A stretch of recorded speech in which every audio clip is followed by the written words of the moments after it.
So I am here today with the amazing Sarah Taylor. Now, when I want to tell you how I first found Sarah, this was years ago. And back at that time, I saw this beautiful person posting about renovating her bus, and she was talking about living off grid.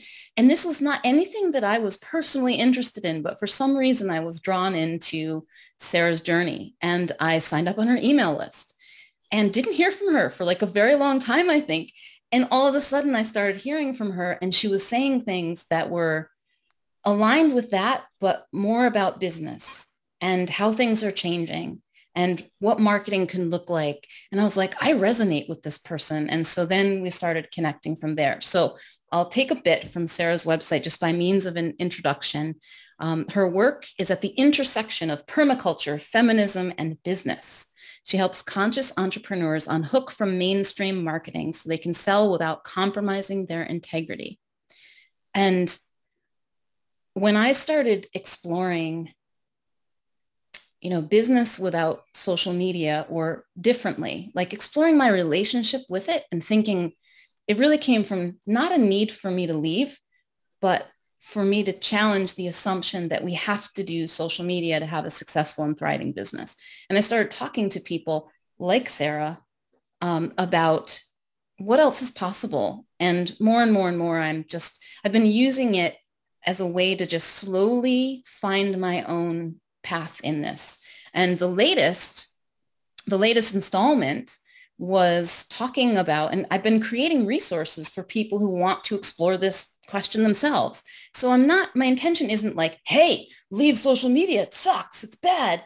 It's not that at all. It's like, hey, if you don't want to, you don't have to. And if you choose to, you can do it differently in a way that really works for you, that's authentic, that's intentional. And Sarah's like the queen of intentional. So I'm excited to talk about that. So I posted about this in a Facebook group and got nicely asked to not do that.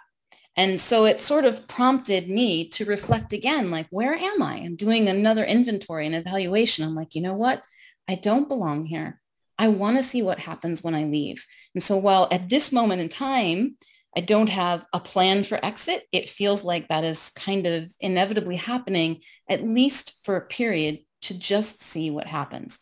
So I'd love to know, Sarah, like what this stirred up in you, because I know it did, and tell me about it. It did. Yeah, well, I mean, you know that I have been slowly tweaking and changing and evolving my use and interaction and relationship with social media, in particular Facebook, for several years now, for about 2.5, 3 years. And I've taken quite large breaks from it completely. I've taken 2 breaks, one 3 months long, one 6 months long. I shut down on my Facebook page a couple of years ago and only interacted in groups, and then and slowly sort of been coming away from groups even. And I've probably got 2 that I still occasionally interact with. And within that, I then decided that my call to action was going to be come join my list. And that was the only call to action I would really have. Yeah, I was really interested in the bigger questions around this idea that we have to be on social media in order to be anything connected, successful in business, whatever, considering that it's been here for, less than 15 years. So when you think about the millennium, that, right? Yeah. But the some of the things that happened in Facebook with Australia in particular over the last couple of months, it was just like, yeah, how far is too far, And I'm not saying we shouldn't use social media. I never say that. But I'm very much trying to unhook people from this idea that you have to, and that it comes from a fear of scarcity or lack, or just that. I mean, the platforms aren't built for us. They're not structures that are built for us. They're built to make money, and they're built for other people to make money. So it's and they're addictive, and they're built that way. Like they want us to engage on the platform in real time. And I was just like, yeah, you're not the boss of me. So I'm just going to have a solid, you are not the boss of me energy, and go and find some other ways to do business and do it intentionally and ethically and in ways that support the things that I'm passionate about, social issues and looking after the planet and connecting with real people and that sort of, which, not that can't be done in smaller ways on Facebook, but my hero of this is Paul Jarvis, who I've mentioned to you before, who ran a very, very successful, business from a newsletter once a week. And that's pretty much it. He never had any social media whatsoever. And he was sort of quite a digital privacy advocate. And so and I think he had a Twitter account for his personal stuff, but basically no business accounts whatsoever on any social media platforms. And, he wrote an email once a week. I mean, obviously he did things to build that up over time, but for me, he is like when everyone said, oh, it can't be done, I'm like, go check this guy out. Mm-hmm. Like, he's my go-to, for using no social media. So is that, like, given that example, is that where you're headed, or where are you now on that journey in your use with social media and how you're changing? Yeah, it's a good question, because I sometimes find a specific thing and then just obsess about it. And I'm like, right, that's it. I'm all in. And so I'm like, yeah, no more social media. I took a break for 6 months off of everything and realized that I really missed communicating in a way that, social media can give you. And so I actually started playing around with Instagram instead. I found a nice, and I know it's owned by Facebook, so it's not ideal, but it is a really nice way to broadcast and communicate without having to feel like you're sucked into the platform constantly, or this fear of missing out, or all of the triggers that come along with using a platform that's built for addiction, really. And so that's where I'm at the moment. I'm sort of playing around. I've got 2 Instagram accounts, one that sort of journeys my life off grid here and the bus conversion and permaculture and all of that stuff. And then I've got one that's purely focused on how I see the world of business. Cool. But in the future, who knows? I very much want to build up my email list, because those conversations are deeper and bigger and really where I want to focus. And this year, now that COVID has kind of calmed down where I live, I'm starting to get out and sort of explore my local community a lot more. And as Tad Hargraves calls them, hubs. I like the word ecosystems, where you tap into ecosystems where your ideal clients are already hanging out. They're already giving their attention, their money, and building relationships there instead. Yeah, so I just recently watched the presentation that Tad Hargraves and Bradley, oh goodness, what's his last name? Magic Media. Yes. I've got a blanket. He's in my email inbox right now. Yeah. Yeah, they had about life and business without social media. And everything they were saying was pointing to relationships. And I was like, isn't that the point? And that's what ostensibly social media was about in the beginning, which is why I think it can be a powerful tool for your business. Again, a tool when you use it in a way that works for you. Yeah. But that feels so much better to me, to refocus on relationships, and not just relationships, but the way that I actually prefer to have them, the way I love to relate with people. And honestly, it has never been preferred for me to be on social media. When Facebook first came out, I had 2, I think it was like a high school and a college age stepson at the time. And they were using Facebook. And then after a while, started to go mainstream and everything. And I resisted. And I had a business at the time. I was doing internet marketing, and I was being told that I was supposed to have, a presence on social media. And I was like, I don't want to, because it just wasn't fun for me. It wasn't like at that time, I didn't think of it. It wasn't addictive for me. I wasn't aware of any ethical issues. I just didn't like it. I'd much rather teach something to people or have an experience, do like a coaching experience with people. I wanted to create content and teach people at the time. That's all I wanted to do. And I felt like I wasn't doing that very effectively or a way that was joyful for me on Facebook. Yep. So over the years, I kind of got sucked in, and I met so many amazing people. I'm not sorry. I've made so many amazing connections, and it was really good for me. But now I'm coming back to looking at it and going, if I could do it anyway, and I can, would I do it this way? Yeah. I don't think And I would. you've touched on a couple of things that are really, really important. And when I work with clients is get that out of them. It's, what do you want? What's fun for you? Because it might be going into 2 Facebook groups every other day, right? We're not saying no to social media, Right. but it's like, so you've got all these beautiful connections. So maybe go in every other day to these 2 groups, and that's how you get your visibility there. That's how you build connection. That's how you have relationships. It doesn't need to be this all or nothing thing, but people are quite shocked when you ask them like, well, how would you like to do it? Because, they're just told, oh, well, no. So I'm looking for you, the expert, to tell me how many times a day I have to post, at what time of day I have to post. Is it in real time on the platform? Can I use a third party? And it's like, you decide all of that. The only thing that converts people is really, really compelling message. That's it. It's, when we sort of, and when I say unhook from mainstream marketing, I mean the psychological triggers. I mean all of the abuse of power that goes on in mainstream marketing, added to on top of a platform that's also very addictive, that's also sort of manipulating you to do certain things in certain ways.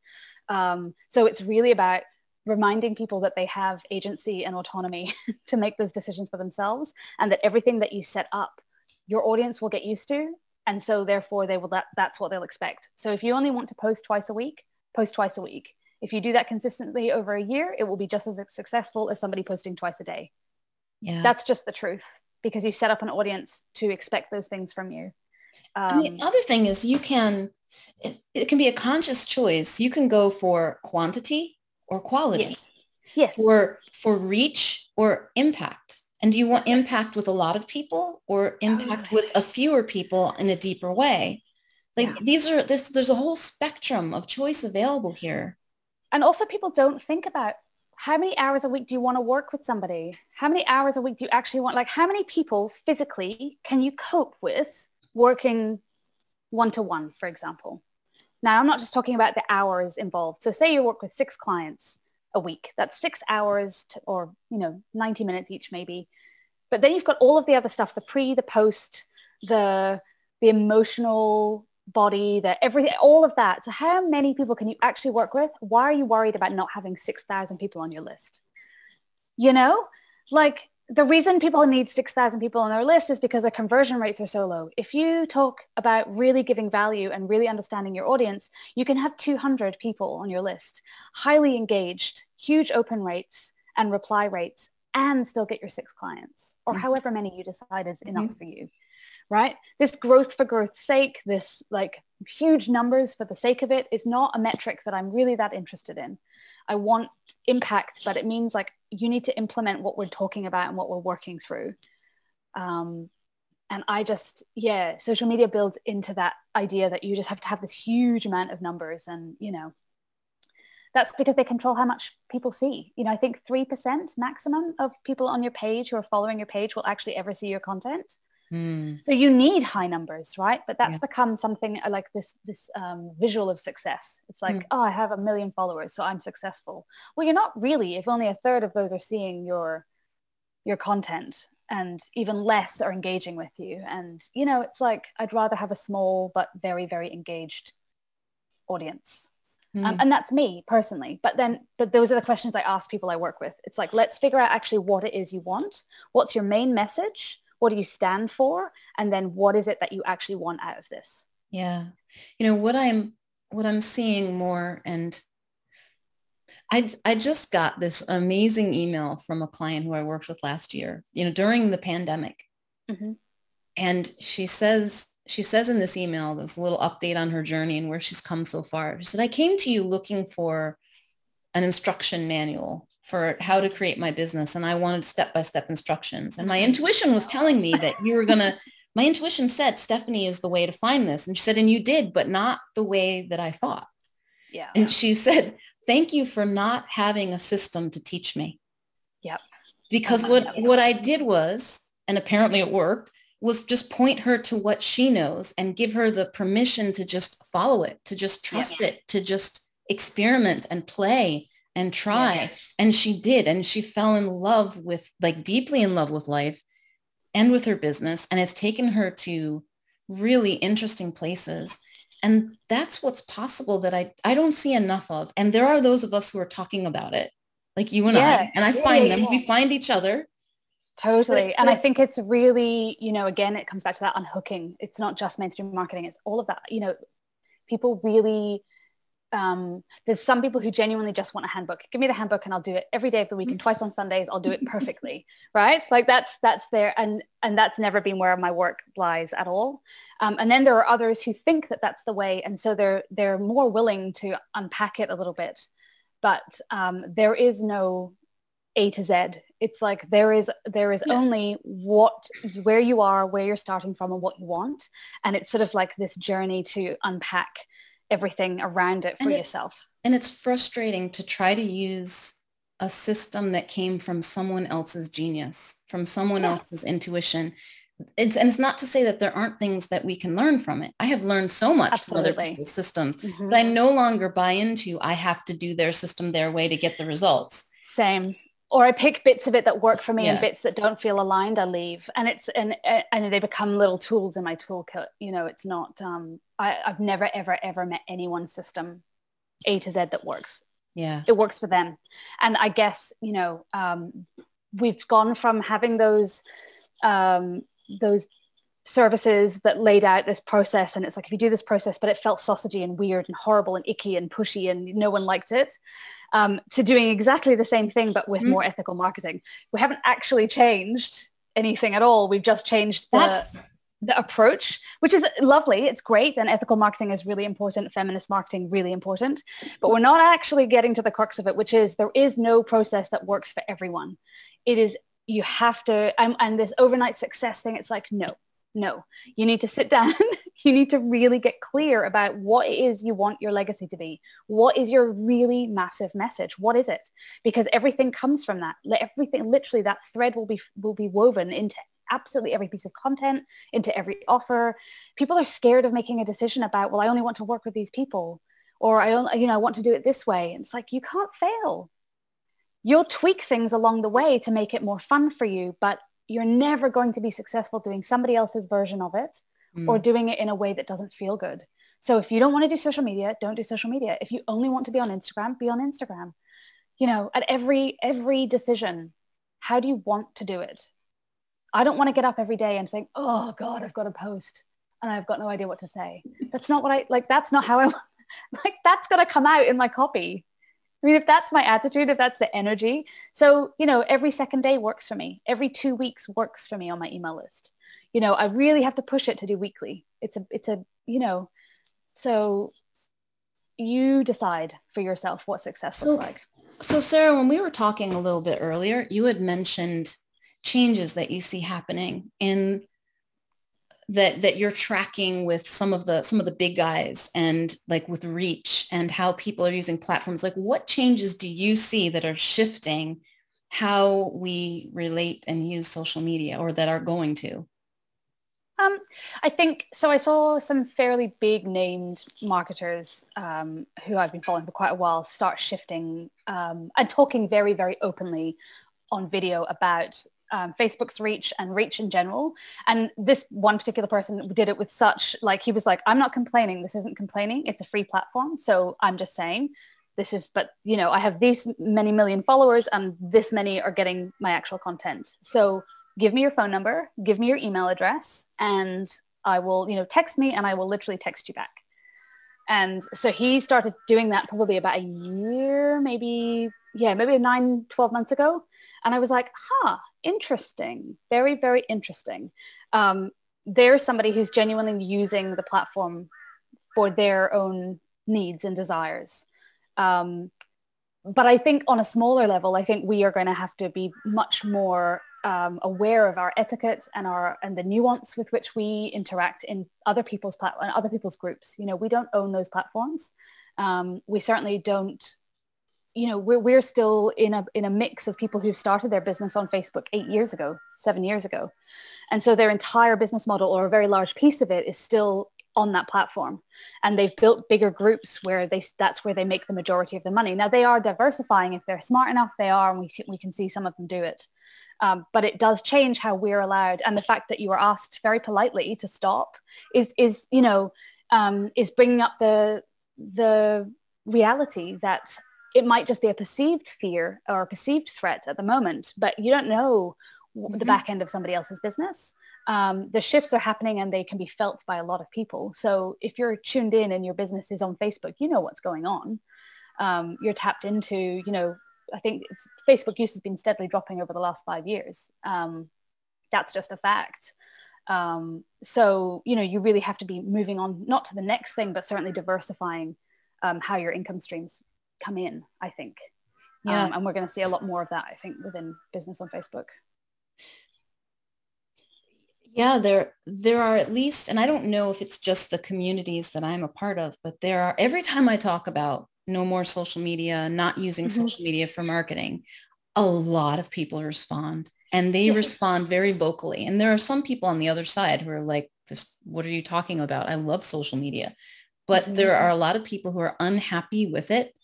And I think there are so many misunderstandings about it because, as you've been pointing out, if we come back to looking at it as a tool, it is like a hammer. I can use it to build all kinds of cool stuff, or I can use it to beat myself up with it and hurt myself. Yeah. Same with social media. I mean, and that's aside from ethical concerns that we have, sure. But like the tool itself and how we use it, you know, we can manage that if we choose. We can use it with integrity, intention, responsibility, if we choose to. We don't have to be a victim to the way it's set up. We don't have to be manipulated. And there are some really creative ways that people are doing that. My friend Dave Buddha has actually unfollowed everyone he's connected with on Facebook, so that his news feed is always empty. And you can use speed blockers to do that too. Like, I changed my gender to other on Facebook when I was getting out in my mid 30s. I started getting advertised fertility treatments and basically beauty products. So, you know, barren and ugly. God. So it was just like, Jesus, okay. And, you know, it was just tired of being advertised to. It was just like makeup and it was just all the things that I just weren't interested in. So I changed my gender and it all stopped. And I regularly unfollow. I mean, I rarely follow things or, you know, join things on Facebook because it all, you know, so my feed is a lot more friends now than it used to be. Like there was a time where I literally had to go to friends' profiles to see what they've been up to. So, you know, I think the way that we use it will change. I think it will become a lot more like having a Yellow Pages ad in that, you know, you can pop stuff up there so that people know it's active when they go and check it out. But yeah, I mean, I've seen very, very early on in the piece that, you know, having a page for your business is not a good return on investment anymore. Yeah.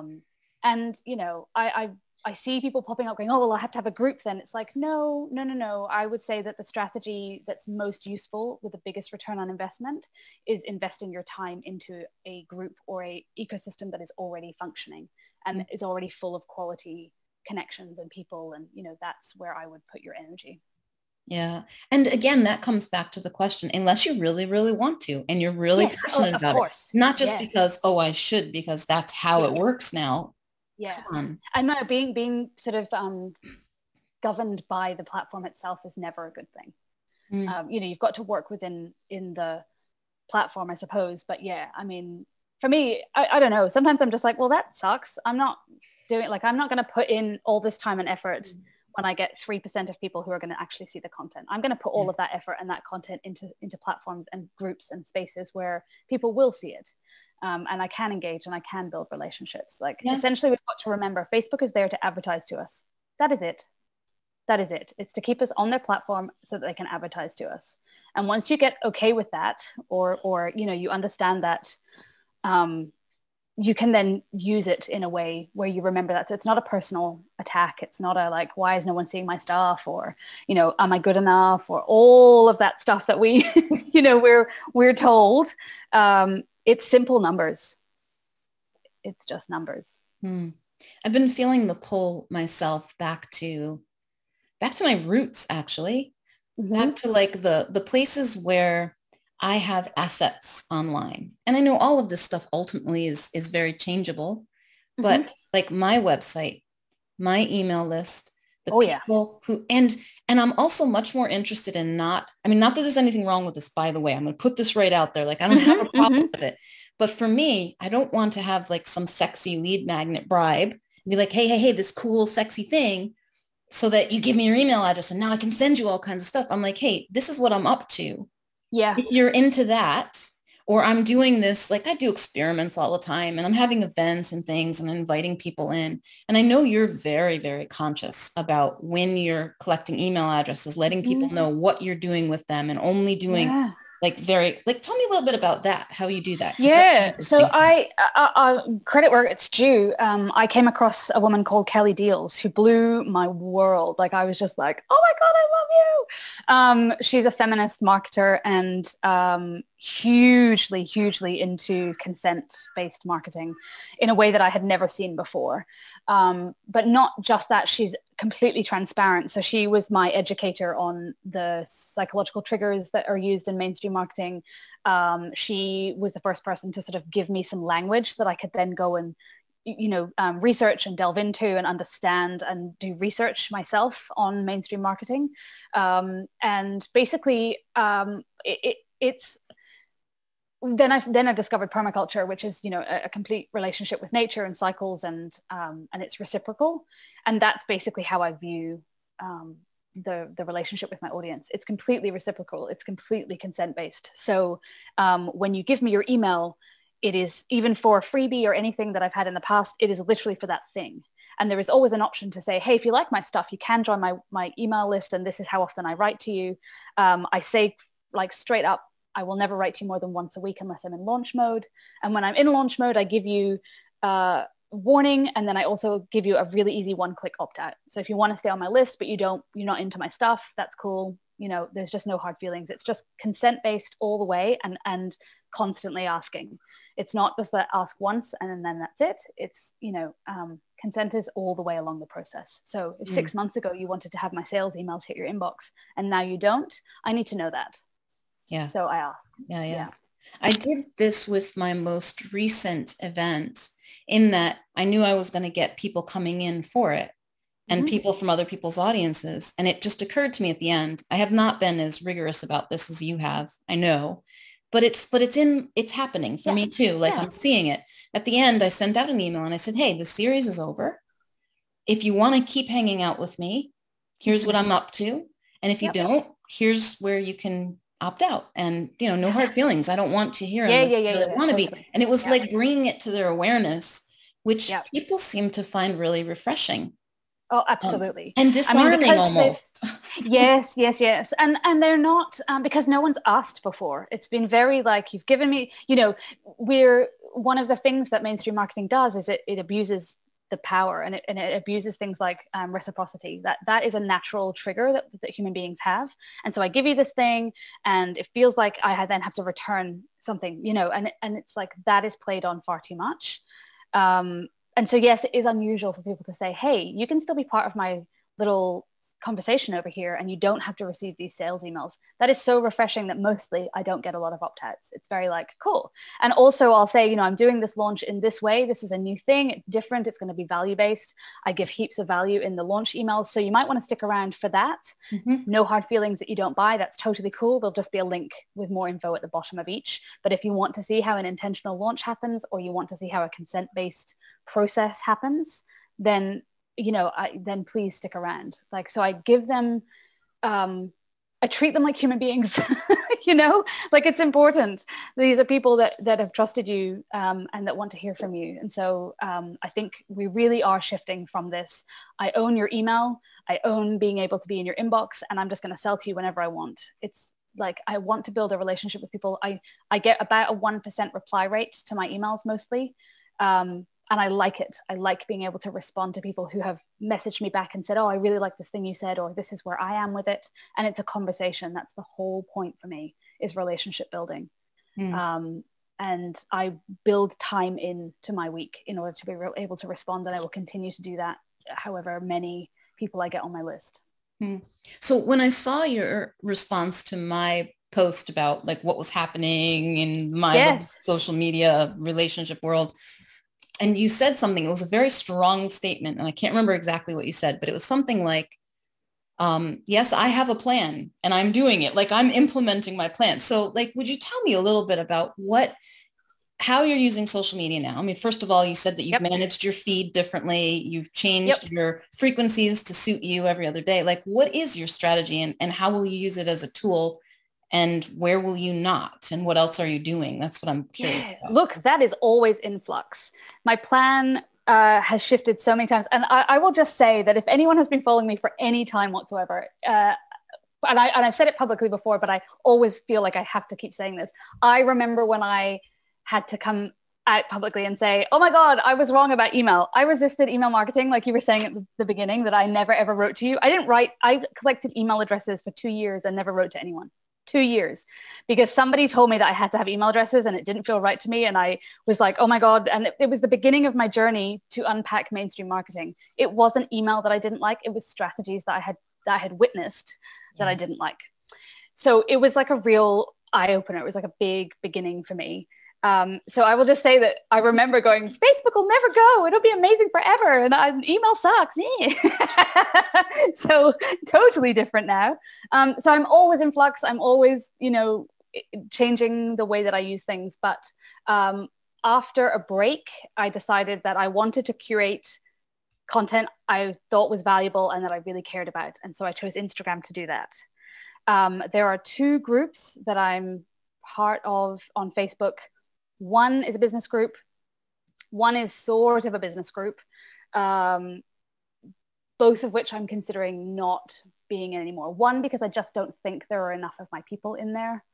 And the other is I'll probably pop in here and there.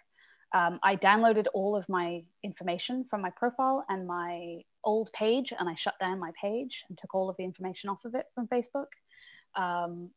With a view to possibly doing that to my profile at a later date. It is I live in Australia and a lot of my friends are overseas. And so it is a good way to sort of still keep up with people, but it's not impossible. The process of getting people's email addresses and things is just a time input, really. And from there, I'm really looking at, it's more unhooking from the fear of not being there or the scarcity mindset. And, it's a big one, even for someone like me who's been working through that for a very long time and have sort of been actively kind of going, oh, Facebook does really bad things. Like, are we not upset about that yet? Okay. I'm constantly sort of poking, like, are we ready to say enough yet? No. Okay. So at the moment, that's where I'm at. My plan is to, by the end of this year, pretty much not be in Facebook groups anymore and have, and some of the Facebook groups I've been part of are actually on different platforms now. So I'm not even hooking into those. I'm actually just on people's lists where I want to be.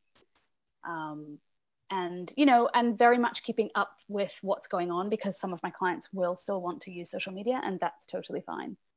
But yeah, it sort of quietened all the noise and I was actually able to create better content and more intentional content. And I wasn't just having, a million notifications in the morning that I felt I had to respond to, or it just quietened everything down. And it was like, okay, who do I want to be today? What do I want to say today? What's my message? What's, who do I want to engage with and where are they? So yes, that's my plan. So what I'm interested in, because you even started out saying it's always in flux, it's always changing. So how do you approach that? Like, and I don't know if it's just like, for me, there's a very in the moment kind of turn by turn evolution. I don't even really think about it. It just kind of happens. But I know some people actually put into place structures or parameters, like every 90 days I sit down and evaluate, or once a year I evaluate these things. Like, how is that for you? Like, how do you know that these changes are happening? So I'm much more tapped into how things make me feel these days. So my intuition plays a really big part in that. And over time has become a muscle that's really, really, the more I've used it, the more accurate it's become for me.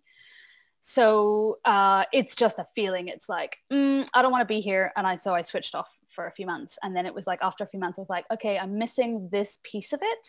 So where can I put that safely, or what can I do to make that a fun thing rather than being sucked back in? But I do review quite regularly. Like I review my list every 3 months to make sure that people are still engaged. And, I take people off my list if they're not opening my emails, and they're not, like, there's just no big deal at all. What else? Yeah, I mean, it's much more intuitive. It's much, and often things arrive that I just can't ignore. And it's sometimes the quietest things. It's not like, oh my, like the stuff with Facebook and stopping our news here in Australia was appalling. Like it was just appalling. And the game that was played between like, well, it was the government's fault. And it's like, yeah, no, you're both crap. Was kind of like a step too far for me. So that was the one that I couldn't ignore. And it was just like, I've had enough. Like I've had enough of you doing this. And it just made me realize it was smart to diversify.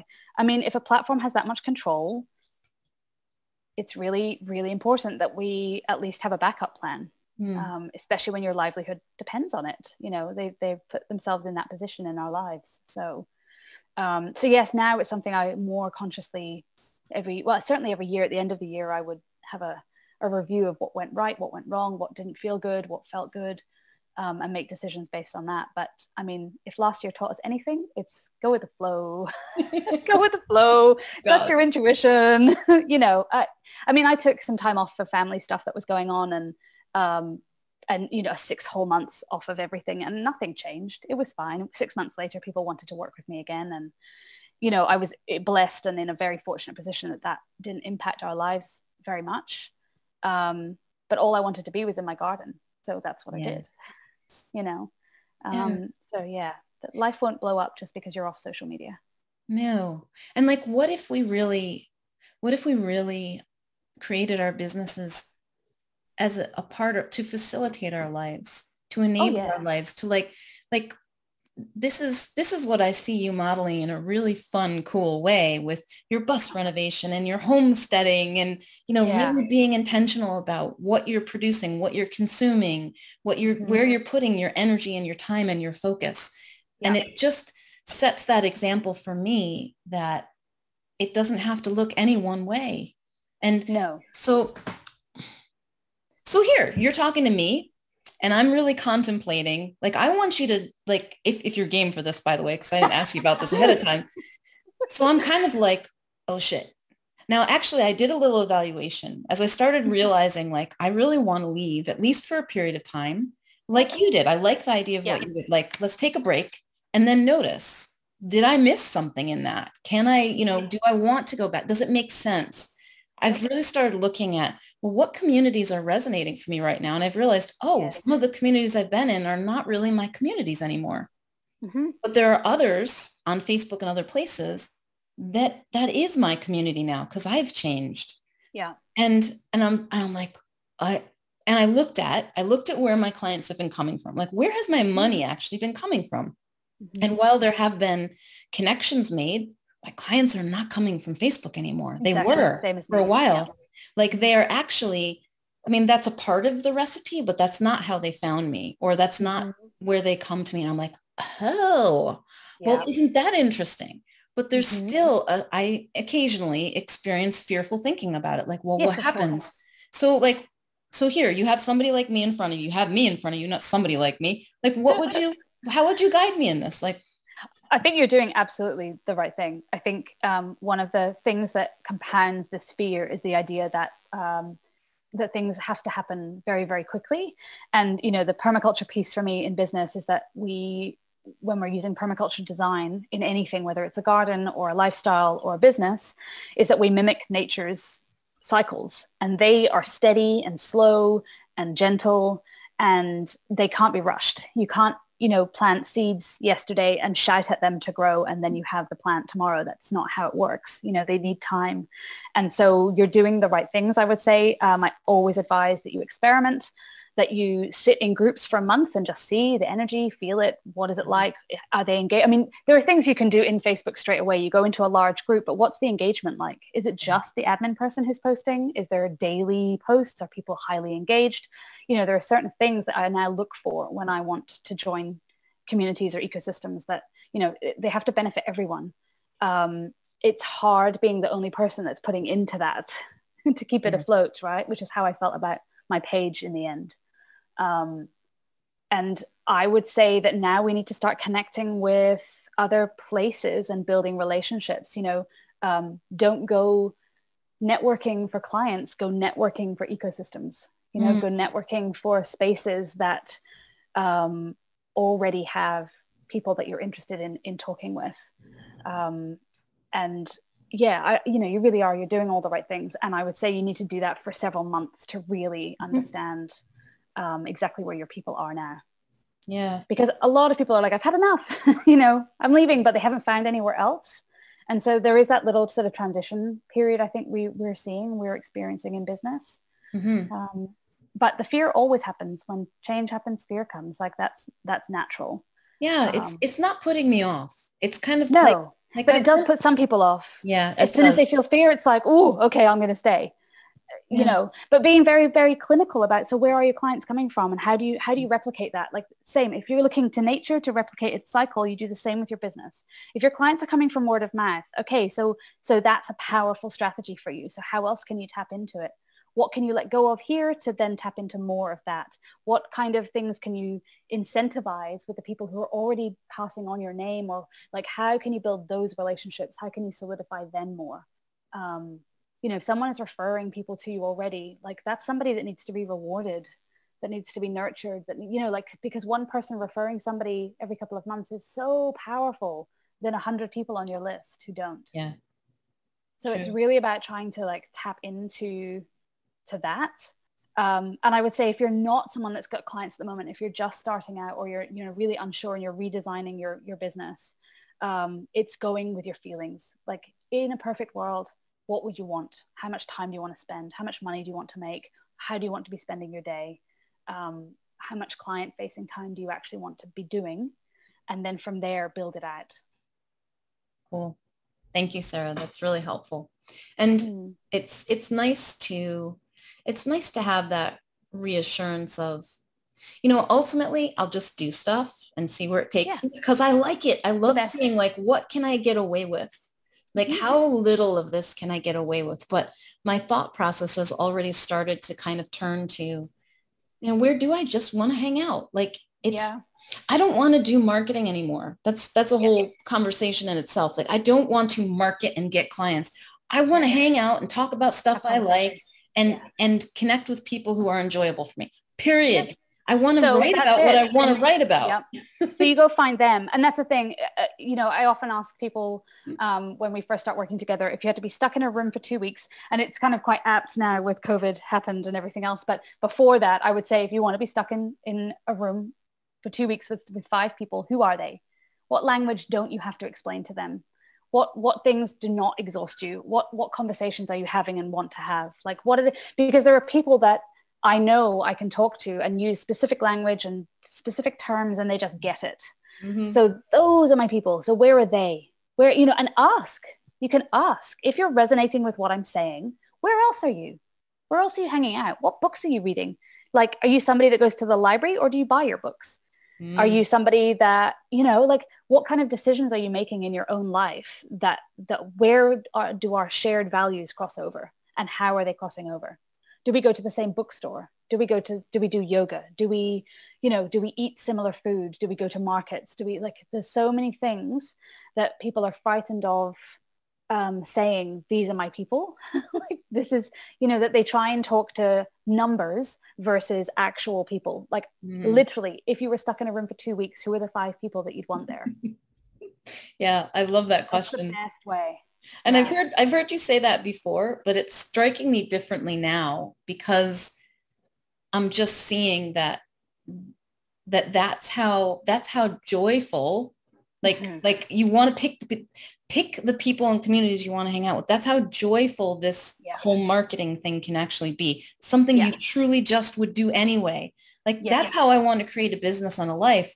It doesn't matter. I'm not chasing some destination or some goal or some target. No. And we've got to remember it's a conversation. It's just marketing is just a conversation. And when you consciously add in invitational style and it's ethical and you're thinking about the reciprocal relationship between you and your audience and you are asking them along and you are giving them value, then it's just this lovely party in a house or in a room for 2 weeks, right? Like that's it. It was a, you know, a really amazing woman, Judith Manriquez, who told me about the 5 people in a room. Like she's just this amazing spiritual business mentor.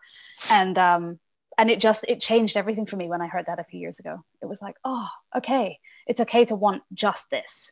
You know, it's a bonus if they like permaculture, but it's not necessary. But I really want them to be into feminism, and I really want them to see business as activism, or at least be open to it. I really want them to be sort of quietly revolting, you know, against whatever it might be in their life. I want to see them to see their choices as activism, as a way to sort of push back against the normal. Those are my people. Cool. And there's such clarity that comes from that, from just really answering that question and pondering it for a bit. Yeah. Well, I mean, it shines a light all the way to where they might be, you know? Yes. And when you've built relationships with people who own those ecosystems, you get invited to those spaces, you know? So like I use the Off-Grid Living Festival as the best one for me, is that I get invited there every year to go and speak on their main stage and a second stage. And over the weekend, there's between 5,000 and 8,000 people that come through the door. Now, 5,000 to 8,000 people are not all wanting to start a business, but if they do, they want to start a business and do it in a way that's aligned with their values, which is why they're an Off-Grid Living Festival. So, you know, it's sort of, it's not directly business, but I couldn't go and broadcast and get 5,000 people in front of me. Yeah. That would take a lot of energy. So it's about tapping into, I build relationship with one person who is the event organizer, and they allow me access to their audience. Mm-hmm.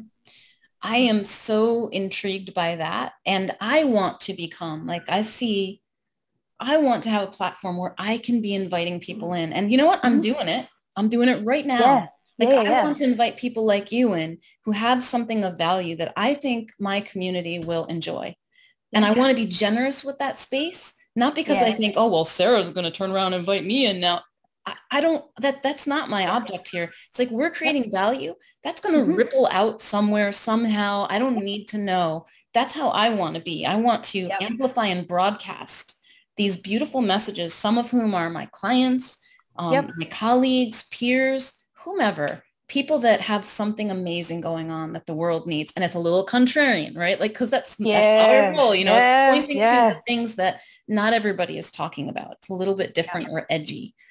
Cool. So tell me, right, like, would you tell me a little bit about anything that you'd like to invite people to join you about? Like if you're, I heard you were doing a workshop or something? Yeah, well, it was completely inspired by your Facebook post the other day. So when I read that, I was like, ooh, okay. And I'd sort of been pondering, so I'm going to be launching my program later on in the year. And I've been thinking about, what do I want to share between now and then that would make sense, that you know, the journey along they would get value all the way, but that if at the end they wanted to sort of work with me longer term, they could. But then I saw your post and I was like, oh man, I have to do a workshop on, you know, marketing, on intentional marketing. So I'm going to be doing that, I think probably the end of this month. It's going to unpack some of the mainstream marketing versus ethical marketing. So when I first started, it was like, I don't know why I feel icky. It just feels icky. Like that was it. It was like on or off. It felt good or it didn't feel good. And I now have language around being able to explain why that is. And so teaching people what it is about mainstream marketing that feels bad and how they can do it differently. And then how to tap into those ecosystems. Like, let's not be frightened of leaving Facebook. We can use Facebook differently if we wish to, but here are other ways that we can start building relationships and actually marketing without marketing. So that is, so you can go to my website and join my list and you'll hear all about that. Cool. And that's sarahtaylor.net, yes? That's it, yes. I know, because I was just there. And it's Sarah practices what she preaches. So I highly encourage you to, she's going to demonstrate it for you. Consent all the way, permission. It's beyond permission based. It's constant checking in and consent, you know, it's a beautiful intentional way of doing business. So you'll learn that, and the content she shares is great. So highly recommend it. Cool. Thank you, Sarah, for sharing.